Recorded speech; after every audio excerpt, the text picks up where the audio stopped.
ಇವತ್ತು ನಮ್ಮ ಮನಸ್ಸಿನ ಅಸ್ತಿತ್ವದ ಅರಿವಾಗುವುದನ್ನೇ ನಮ್ಮ ಮನಸ್ಸಿನ ತುಂಬಿರುವ ಟೀಕೆಗಳಿಂದ, ಪ್ರಪಂಚದ ವಿಷಯಗಳಿಂದ. ಈ ಪ್ರಪಂಚದ ವಿಷಯಗಳ ತೆಗೆದು ನಮ್ಮ ಮನಸ್ಸು ಸ್ವಚ್ಛ ಗ್ಲಾಸ್ ಮಾಡಿದ್ವಿ ಅಂದ್ರೆ ಮನಸ್ಸು ಅದ ಅಂತ ಗೊತ್ತಾಗುತ್ತೆ. ಮನಸ್ಸು ಇಲ್ಲ ಅದ ಗೊತ್ತಾಗದೆ ಇದ್ರೆ ಸುಖ ದುಃಖ ಇಲ್ಲ.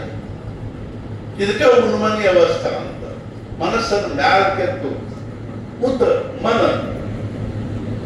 ಮ್ಯಾಲಕ್ಕೆತ್ತುವುದರ ಅರ್ಥ ಏನಂದ್ರೆ ಆ ಮನಸ್ಸನ್ನು ಸ್ವಚ್ಛ ಹಾಕೊಂತ ಹೋಗ್ಬೇಕು. ಈ ದೇವಸ್ಥಾನದಲ್ಲಿ ಕಳಸ ಶಿಖರ ಯಾಕೆ ಮಾಡ್ತಾರೆ